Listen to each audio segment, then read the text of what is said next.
Whatever Maratona route you're riding and whatever your level of ability, these training tips will help ensure you're in peak form when you hit the Dolomites in July.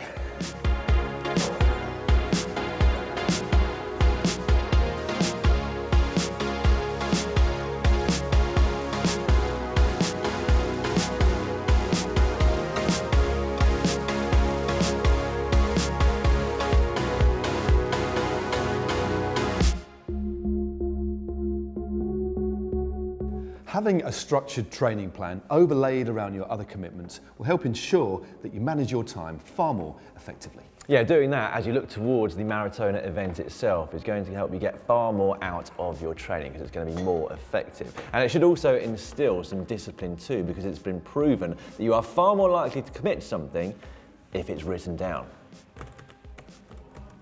Dan, it's not even switched on, is it? Don't.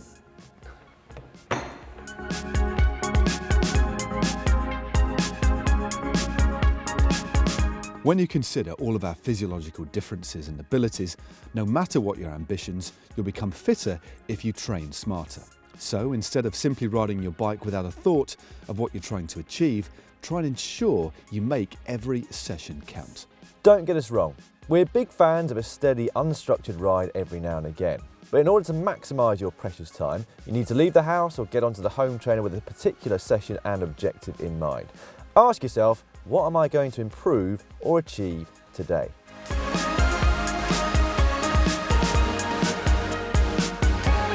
When you consider that the long Maratona route takes in 7 mountains for a total of 4,230 metres of elevation gain, the medium one takes in 6 for a total of 3,131 metres, and the short one still takes in 4 passes for a total elevation gain of 1,780 metres.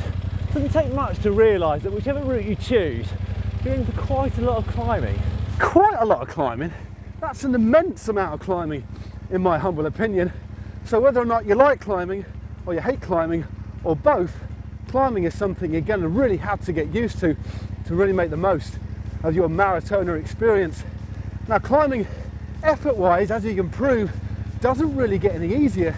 You just get quicker and far more efficient, and also far less anxious of what lies ahead. And also your muscles will be far more adapted to riding those long climbs. Yeah, it is important to weave some climbing specific training into your weekly schedule, and don't worry too much if you live in a flat area. It is possible to train for climbs even on the flat. We've actually got a specific video on that very subject.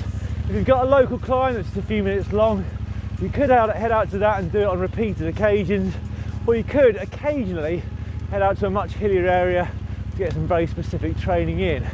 However, what we are trying to say is you don't need mountains to train for mountains.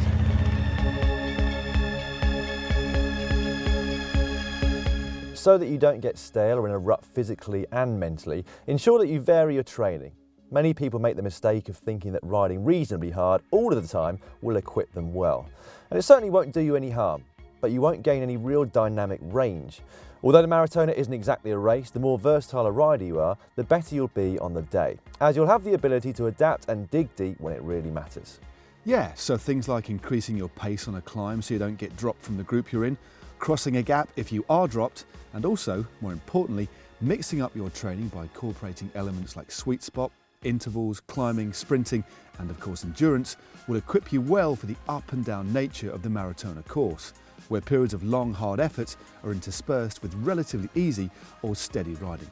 Yep, the simple 3 deconstructed components of cycling fitness are endurance, strength and speed. So work on them all, independently on shorter rides and or collectively on a longer ride.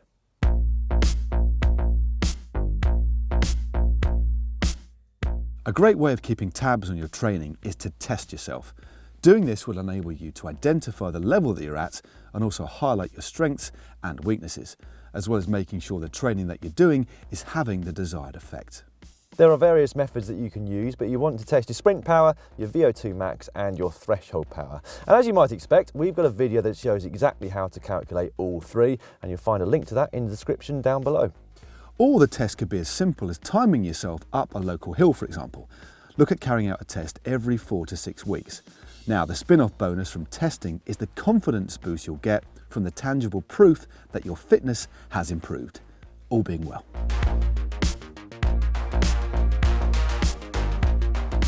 Now, your primary motivation should be to get yourself into the best possible shape and condition so you can really make the most of your Maratona experience. If though you do find yourself at a bit of a low ebb or struggling to get out on the bike when the weather is grim outside, try to visualise yourself in those majestic mountains in the Dolomites. Think about the dedication that you've already put in, the sacrifices that you've made, the number of miles that you've already got in your legs, and first and foremost, just how far you've come since you started training. Dan, you've already motivated me, but although it's very important to stick as much as you can to a training plan so you don't lose that motivation and to keep yourself mentally fresh, don't be afraid on the odd occasion, should you need to take a day off. That way you'll keep that drive and focus.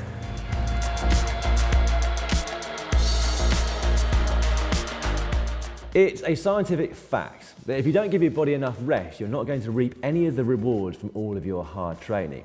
Because it's when we're resting that our body repairs itself, and that is when we become fitter and stronger. And it's also worth noting that the harder and or longer all your training rides are, the more rest you're going to need to give yourself.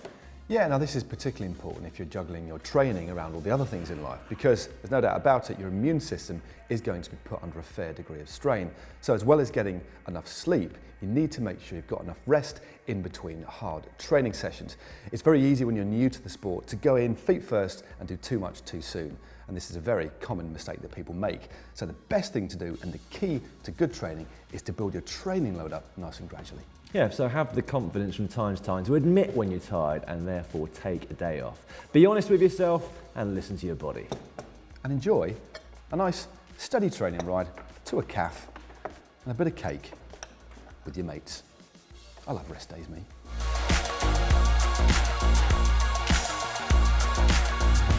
Planning, rest, mix it up and stay motivated. And climb, climb, climb. And also subscribe, if you haven't done already, to GCN. It's absolutely free. It is, and now we've got two more videos which you might want to watch now. The first one being down here, it's how to test yourself to make sure that your training is working. And the second one just down here, 5 killer Sportive training sessions. Whoa. Rivet.